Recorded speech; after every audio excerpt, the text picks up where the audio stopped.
অশ্লীলতা সমাজে আমাদের মতো ভালো ভালো কন্টেন্ট ক্রিয়েটারের কন্টেন্ট কেউ দেখে না, শুধু অশ্লীল ভিডিওগুলোই সবাই দেখে। আমরা যারা ভালো কোয়ালিটির ভিডিও তৈরি করি, আমাদের ভিডিওগুলো কারোরই হয়তোবা মন মতো হয় না।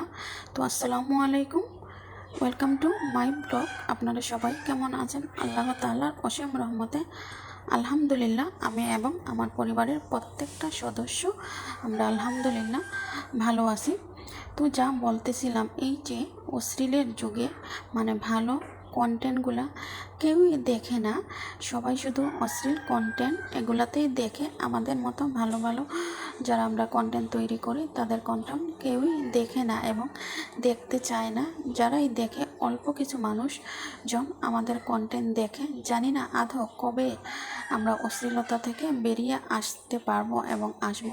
মুখে আমরা যতই বলি না কেন যে অশ্লীলতাকে আমরা না বলি, আসলে বাস্তবে সেটা না, সেটা আমাদের ভিডিওগুলো দেখলেই আপনারা বুঝতে পারবেন। আর যারা কিনা নাচ গানের এভরিথিং অন্য রকমের ভিডিওগুলো তৈরি করে তাদের ভিডিও দেখলেই বুঝতে পারবেন। এখনও মানুষ মুখে যা বলে আসলে অন্তরে সেটা নয়, অন্তরে দিয়ে কিন্তু অশ্লীলতাকে বেশি সাপোর্ট করে। আর আমাদের মতো ভালো ভালো কন্টেন্ট আমরা যারা তৈরি করি, ঠিক আছে, আমরা অনেক কষ্ট করে একটা কন্টেন্ট তৈরি করি। আপনাদের হয়তো বা ভালো লাগে না আমাদের কন্টেন্টগুলো, সেই জন্য আপনারা দেখেন না।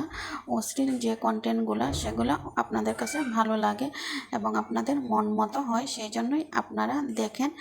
যাই হোক, তারপরেও আশা কখনোই ছাড়বো না। ইনশাআল্লাহ অশ্লীলতার দিন একদিন শেষ হয়ে ভালোর দিন অবশ্যই আসবে, কারণ খারাপের সময় খুব বেশি দিন থাকে না, অল্প দিনই থাকে।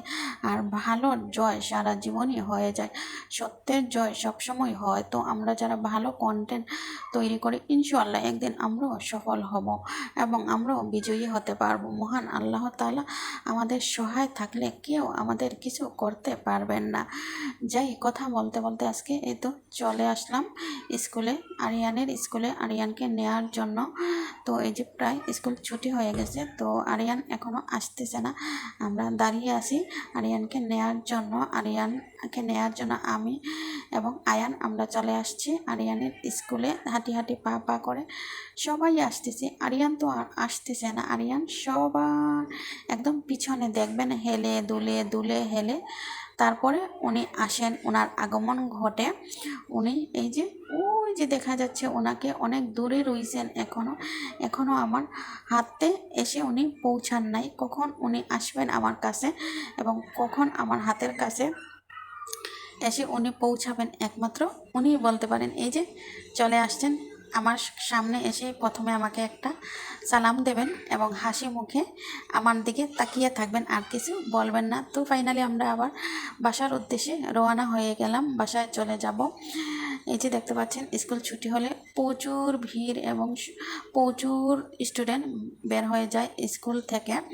তো এই ভিড়ের মধ্যে মানে বাচ্চাদেরকে কখনো একা একা ছাড়া উচিত না। আমি মনে করি যতই আমাদের গার্জিয়ানদের কষ্ট হোক না কেন, আমার নিজের বাচ্চার আমি যতক্ষণ না আমি নিজে যতটুকু কেয়ার করব, অন্য কেউ কখনোই অতটুকু কেয়ার করবে না। তো আমার ভিডিওটা আপনাদের কাছে কেমন লাগলো অবশ্যই আপনারা আমাকে কমেন্টস করে জানাবেন। আর যদি ভালো লেগে থাকে অবশ্যই আপনারা লাইক কমেন্ট শেয়ার দিয়ে আমার পাশে থাকবেন। আর যাদের কাছে আমার ভিডিও ভালো লাগে না এবং ভালো আপনারা দেখতে চান না, তারা স্কিপ করে চলে যাবেন। তাহলে আজকের ভিডিও এই পর্যন্তই। সবাই ভালো থাকবেন, সুস্থ থাকবেন, সুন্দর থাকবেন।